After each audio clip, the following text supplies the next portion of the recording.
que tal? Benvidas, benvidos a un novo curso, unha nova edición do programa De 0 a 100. Haberá quen xa nos coñeza do curso anterior, en De 0 a 100, imos despertando vocacións en centros de secundaria. O ano pasado facíamolo con empresarios e este ano temos perfis máis científicos, máis técnicos. Hoxe en concreto imos a adentrarnos un pouco no que son as telecomunicacións.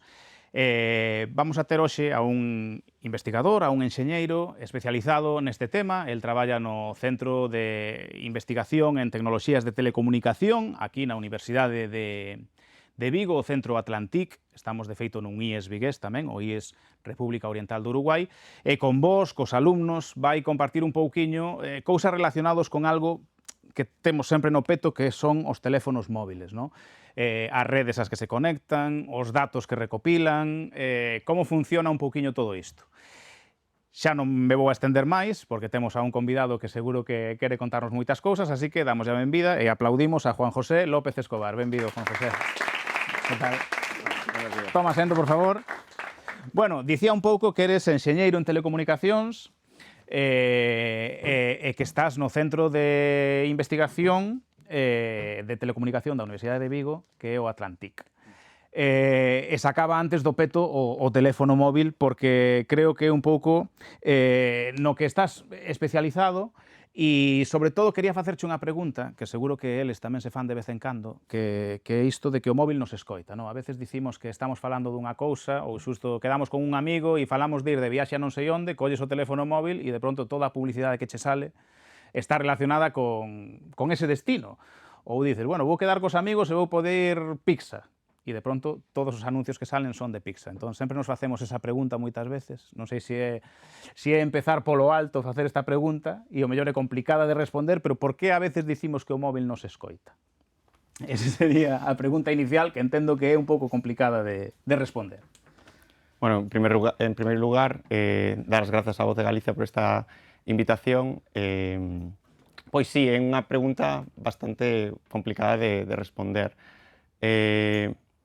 Os teléfonos nos escoitan?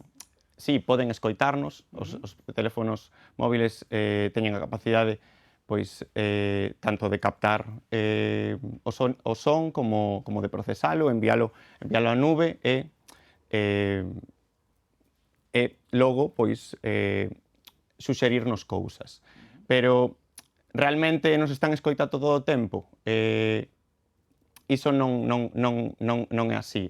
Ao final, tecnolóxicamente, sería inviable que o teléfono estivera escoitándonos todo o tempo, pois mermaría moitísimo a capacidade da batería e enviaría moitísimos datos que non é viable.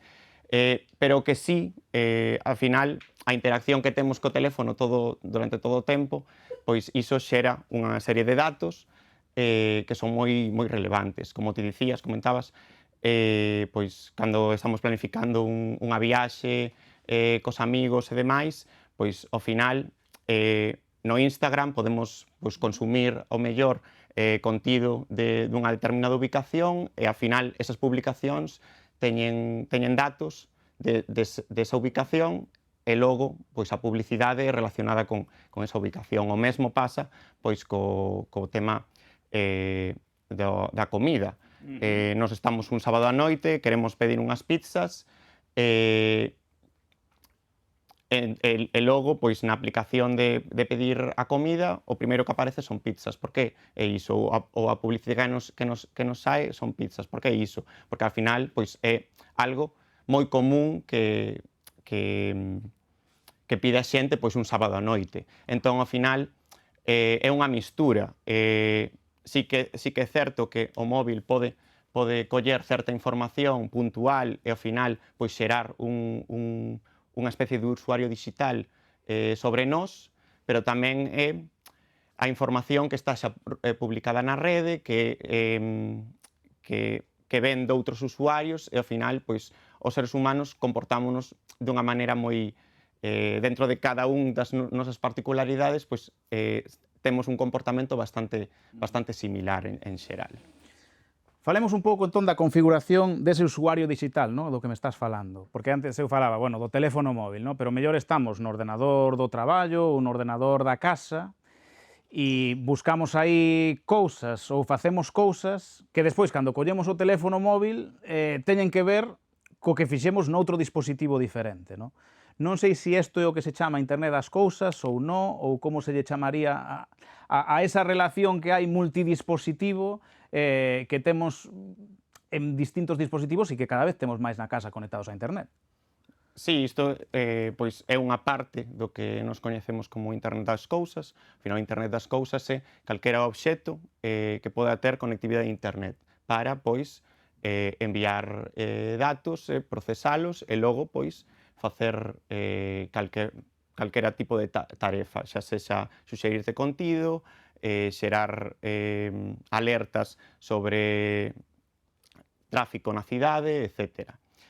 Entón, isto do multidispositivo, efectivamente, nós temos pois, o ordenador do traballo, temos o portátil na casa, temos o asistente intelixente na casa, que utilizamos pois, continuamente, ou mesmo o smartphone, e todos estes dispositivos, pois, ao final, poden interactuar con varios usuarios, pero polo xeral interactúan con un solo usuario que ten, pois, configurada a súa conta neses dispositivos. Entón, ao final, recopilas información desde moitos puntos que xeran, pois, ese usuario digital. Entón, sí, toda a información está compartida entre os diferentes dispositivos en diferentes lugares. Claro, nós cando usamos o teléfono móvil, o mellor non somos conscientes, non, de por que sabe tanto Internet sobre nós, que é do que estamos falando, non, destas cousas, búsquedas relacionadas, que os contidos moitas veces colles o teléfono e teñen que ver, incluso a veces dicimos co que pensas, non, é que antes o estiveches buscando o que dicías tú, non, destinos ou comida rápida, o que sexa.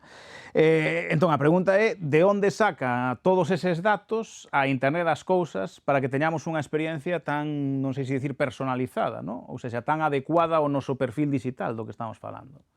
Sí, todos esos datos ao final veñen pois da interacción que temos nós na vida cotiá, pois coas redes sociais, coas páxinas web onde mercamos cousas, mesmo nos lugares nos que nos movemos. Ao final, pois as aplicacións teñen uns permisos que nós temos certo control sobre eles, pero polo xeral, para que a aplicación funcione ben, pois temos que compartilos. Entón, pois, por exemplo, para usar o Google Maps, nós temos que compartir a nosa ubicación e, ao final, a información de onde estivemos, pois, o venres á tarde, é moi relevante para pois, suxerir certo actividades de ocio ou demais. Claro, aí vou, no Google Maps, unha aplicación que todos temos e que usamos. Se eu lle digo a estes rapaces cantos de vos tedes Instagram, cantos levantan a man? Supoño que todos, non? Todos teñen Instagram. Entón, aí vamos a ese dilema, non? A privacidade, como protexemos todos eses datos que cedemos. Cando eu xa teño 40 tacos e sempre se dicía non, hai que ler a letra pequena e tal, por se acaso hai algo escondido. Evidentemente, por moita letra pequena que teña Instagram, eu creo que ningún de nós vamos a prescindir de Instagram, non? Entón, claro, é unha relación a veces un pouco perversa, non? Como nos protexemos ante un uso dunhas aplicacións que queremos ter e que sempre necesitamos e a cambio sempre temos que ceder datos. Como nos relacionamos con iso? Claro, iso é moi importante, porque ao final, por moito que nos estemos pois informados dos permisos que teña a aplicación, dos datos que recolle e demais, ao final non imos prescindir desa aplicación, imos seguir utilizándoa, pois, porque ao final, pois, queremos que non, esa aplicación facilítanos moito a vida e, pois, ao final, danos certo benestar. Entón, que podemos facer nós para protexernos diso? Estar informados, iso é superimportante, pero ademais diso, pois, facer un uso pois, consciente das aplicacións. E, en todo momento, pois, saber que cando nos publicamos algo, pois, pode este ser utilizado. Un caso concreto, por exemplo, é o caso de Meta, pois, a empresa que leva Facebook, Instagram e demais, que pois recentemente anunciou que vai utilizar pois, as imaxes que se publican nas súas redes sociais para entrenar unha inteligencia artificial xerativa pois para xerar novas imaxes e demais. Nós temos que estar informados diso e incluso podemos pois solicitar á Meta que as nosas imaxes non se utilicen. Entón, pois, é un balance entre estar informado e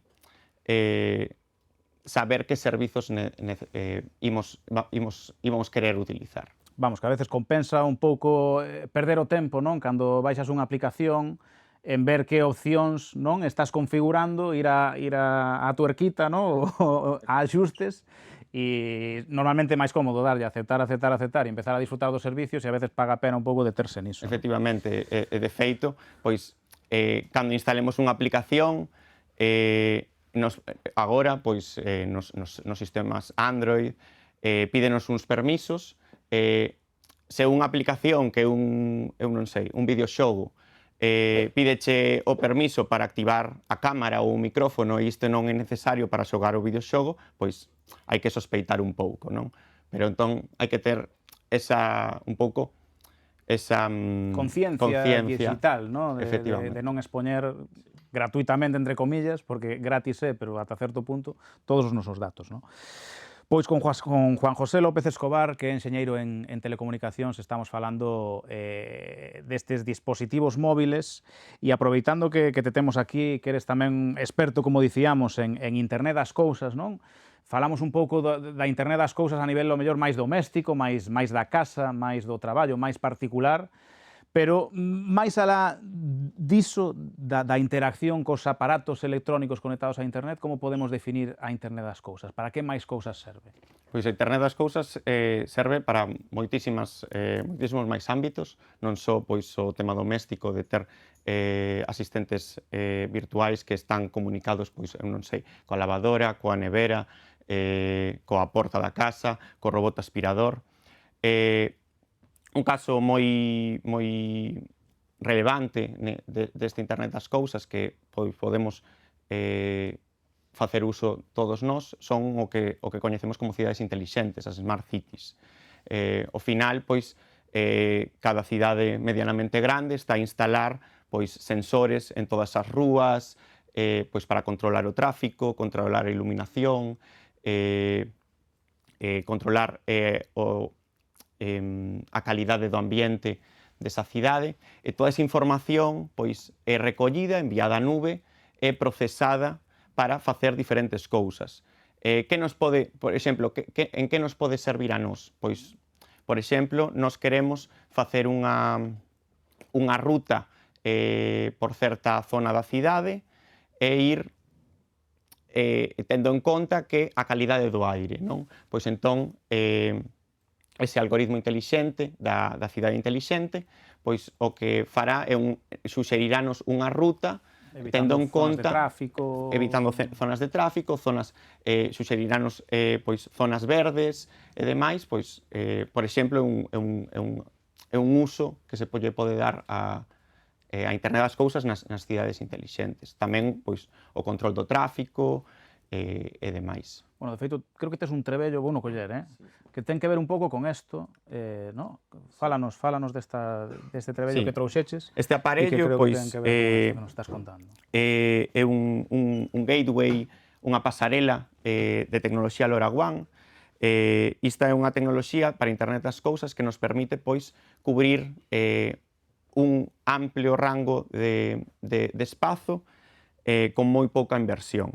Entón, nosotros podemos desplegar pois, sensores de diferente tipo, humidade, presencia, luminosidade, calidade do aire, mesmo recoller información pois, das bicicletas que andan por aí pola cidade, e todo isto enviarlo á nube e con iso procesar a información.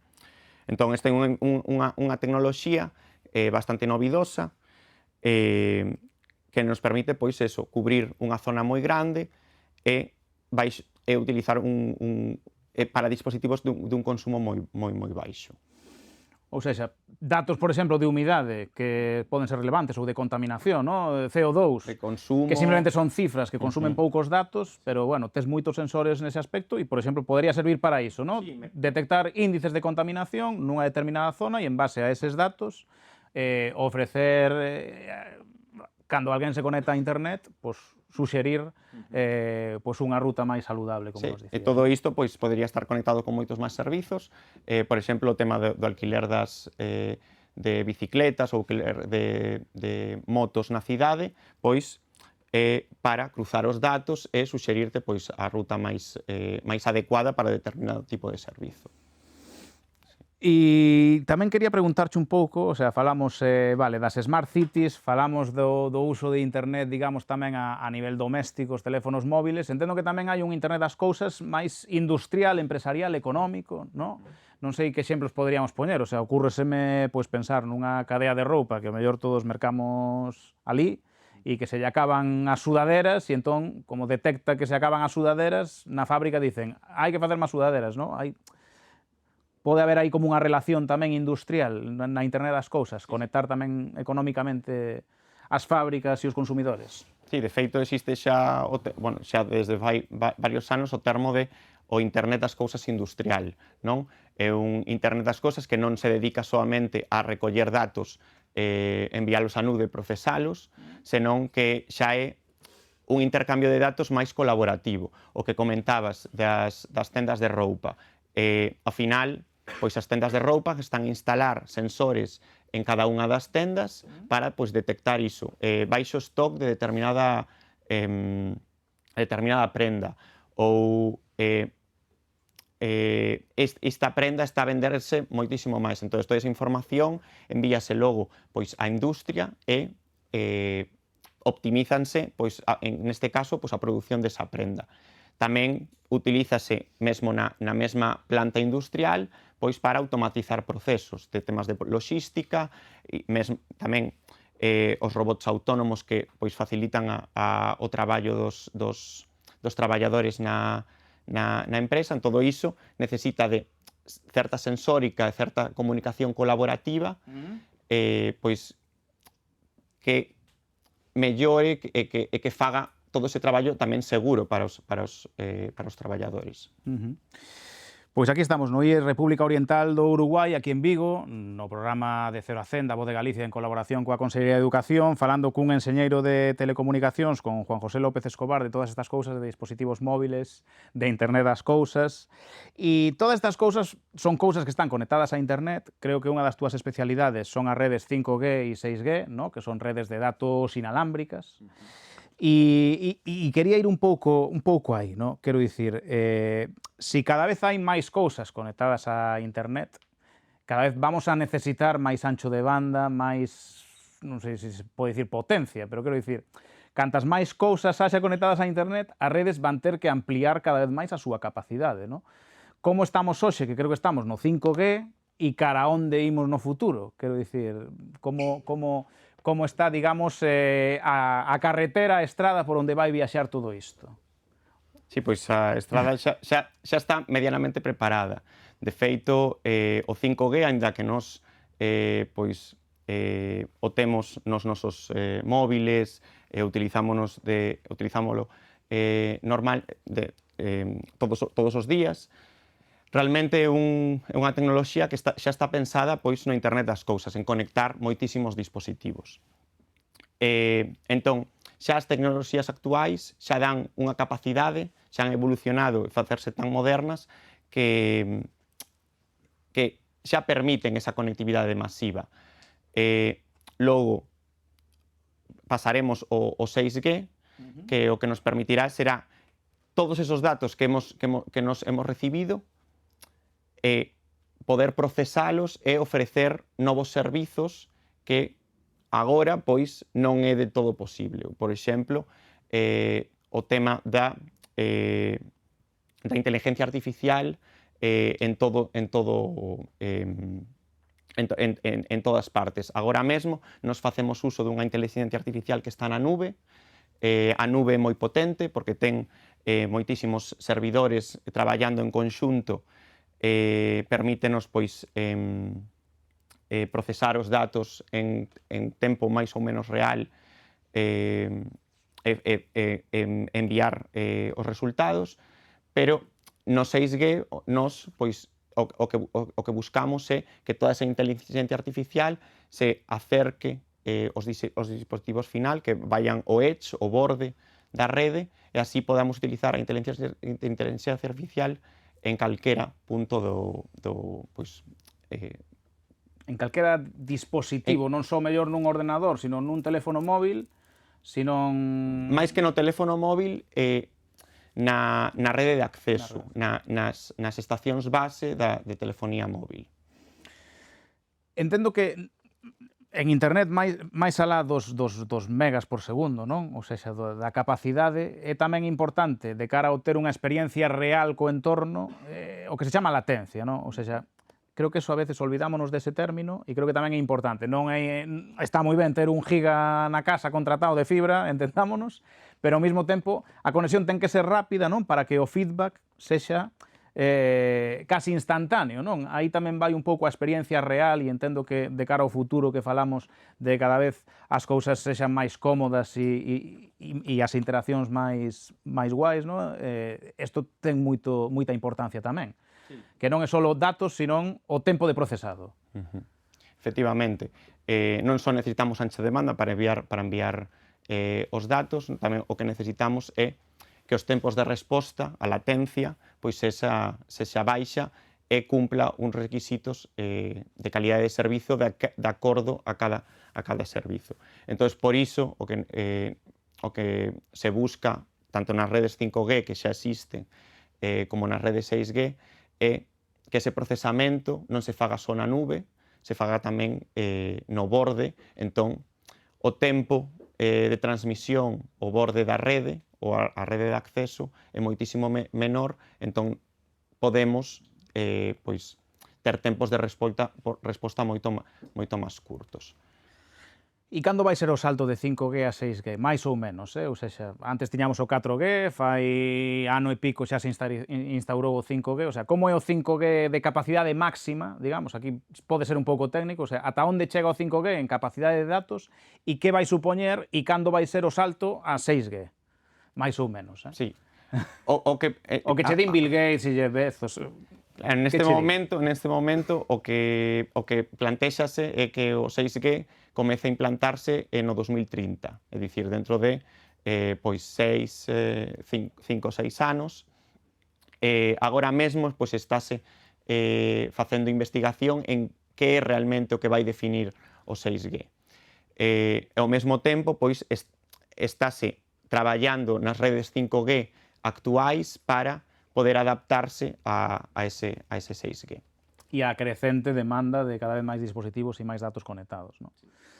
Vou poñer un exemplo un pouco catastrofista e é máis teorizar que algo real, non? Pero poñámonos en 20 anos vista, non? Un contexto, pois falábamos das Smart Cities, bueno, pois que os coches tamén estean conectados a unha rede que conduzan prácticamente sós e que esa rede falle. O sea, hoxe en día falla un semáforo e hai un pequeno Cristo, vamos a dicilo así. Si en 20 anos falla unha rede a que hai conectados miles de automóviles, que pode pasar aí? Pois esperemos que nada malo. Pero entendo que tamén se traballa para que haxa redes de soporte por si algo falla. Sí, o que se busca actualmente, pois, para o caso do vehículo conectado que xa existe, existen pois 5 niveis de autonomía nos coches. Agora mesmo estamos nun nivel 3, máis ou menos, no que o vehículo xa pode circular só, pero necesita da supervisión do conductor. Como vamos a ir evolucionando cara a iso? Pois o que necesitaremos serán pois redes autónomas que non dependan soamente dunha entidade central como é a nube e podan pois xestionar os fallos de maneira autónoma. Se a rede nun certo punto cae, o resto de vehículos poden seguir funcionando e, ademais, tamén existe o concepto de comunicación entre vehículos. É dicir, que o vehículo non só dependa da estación base a que está conectada, senón que pode haber comunicación directa entre vehículos. Entón, se a rede cae nun punto, un vehículo que está nesa zona pode axudarse dos vehículos Que aínda manteñen a que teñen, conexión. efectivamente, que ten como veciños para seguir pois funcionando de maneira autónoma. No caso pois moi catastrofista en que iso non poda ser posible, pois o que haberá que valorar é o vehículo de maneira autónoma que fai. Aí é pois onde estáse a traballar tamén en temas de ética de que é o que debe facer un vehículo en determinadas circunstancias. Ou sistemas de alarma previos a que todo falle, ¿no? En plan, Tamén, macho, desperta que tes que poñer ir ao arcén e poñer os 4 intermitentes, vamos. efectivamente, non todo é arranxar o fallo, tamén hai que previr pois O usuario, ¿no? Que todas está esas empregando a situacións. tecnoloxía. De seguido lle vou ceder a palabra aos alumnos que están hoxe aquí con nós e que queren preguntar algo, aquí no IES República Oriental do Uruguai, son alumnos de segundo de bacharelato. Pero, bueno, como dicía ao comezo, que en De 0 a 100 espertamos un pouco vocacións, e ti eres enseñeiro de telecomunicación e creo que che gusta o que fas, no? Contanos un pouco en que consiste ou que horizonte laboral se lle pode abrir a alguén que opta por estudar o que ti estudaches. Sí, pois a enseñaría de telecomunicacións, ao final, pode ser que xere pois certas dúbidas, porque pois a xente pensa que as telecomunicacións son temas de antenas, temas de satélites e demais, pero as telecomunicacións son moitísimo máis. Van dende o dispositivo móvil que un utiliza normalmente, aí temos pois temas de comunicacións radio, temos temas de programación, temas de interacción humano-máquina, temas de inteligencia artificial, ata, pois desde o teléfono, ata a nube ou calquera outro dispositivo, calquera outra cousa, non? Xa sexan vehículos, sexan robots. Entón, a enxeñería de telecomunicación abarca pois tamén temas de electrónica, abarca temas de pois como se capta as sinais para facer determinados tipos de comunicacións, tamén trabállase en procesado do sonido, é un ámbito moi amplo que pois moitas veces é difícil de definir, pero... Bueno, chegades ata o espacio, porque hai conexións que van a satélite, non? Efectivamente, chegamos desde o Sol ata o espacio, sí. Bueno, pois vou coller o micrófono que temos para estes casos e convido os alumnos e as alumnas que hoxe están aquí do IES da República Oriental do Uruguai, aquí en Vigo, a que pregunten o que queiran a Juan José. Levantades a man e podes trasladarlle a pregunta que queirades, a curiosidade que teñades. Seguro que tedes mellores preguntas que as que eu mesmo fixen. Tedes un teléfono, mellor tedes dúbidas ligadas ao seu uso. Alguén quere preguntarlle algo a Juan José hoxe? Non tedes... Sí? Veña, pois pasamos aí ao compañeiro, ide pasándolle o micrófono. A ver, como te chamas? Hola, como te chamas? Mateo. Moi ben, Mateo, pois pregúntalle o que queiras aquí a Juan José. Como enxeñeiro, que é o que faz un día de traballo? O teu día a día, non? Pois, no meu caso... Dependerá do día, o mellor. Dependerá do día, sobre todo dependerá do lugar de traballo. No meu caso, eu fago investigación na universidade e ao final a universidade ofréceche moitas posibilidades, entón non só é traballo técnico no meu caso, tamén é traballo pois de xestión de proxectos e demais, pero bueno, coido que a túa pregunta é máis polo tema técnico. A que me dedico eu concretamente? Pois eu dedícome a programación de dispositivos embebidos, sobre todo centrados na comunicación destes dispositivos pois co que é a nube e o Edge, dispositivos embebidos como pois Raspberries, digamos que pequenos aparellos con GPUs potentes. A idea destes aparellos é pois facer non sei como explicalo. A idea un pouco é estudar un pouco como se conectan eses dispositivos, Claro. no? Que ti programas. Claro, a idea é un Coa rede, pouco como ese efectivamente intercambio. estudar pois o rendemento deses dispositivos para comunicarse cos diferentes capas da rede, dende a capa máis baixa, que sería o edge, ata a capa máis alta, que sería a nube. Entón, non sei se isto resposta a tua pregunta. Mateo, para máis información, matricúlaste como enxeñeiro de telecomunicacións e dentro de 6 anos fagoche a entrevista a ti, que che parece? Sí que responde a pregunta, moitas gracias. Moi ben, A ti, Mateo, gracias a gracias. ti. Bueno, algunha pregunta máis, algún alumno, alumna quere trasladarlle algunha pregunta a Juan José, algunha dúbida que teñades? Como futuros enxeñeiros ou como simplemente usuarios da Internet das cousas da que estivemos falando hoxe aquí no IES República Oriental do Uruguai, no? Pois debimos de facelo moi ben, Juan José, porque se non lle quedou ningunha dúbida e que non o fixemos tan mal. Sobre todo ti, o sea que moitísimas gracias por estar hoxe aquí, por adentrarnos un pouco no que é a investigación que facedes en Atlantic, centrada nas telecomunicacións aí na Universidade de Vigo. Así que damos un aplauso a Juan José, por favor.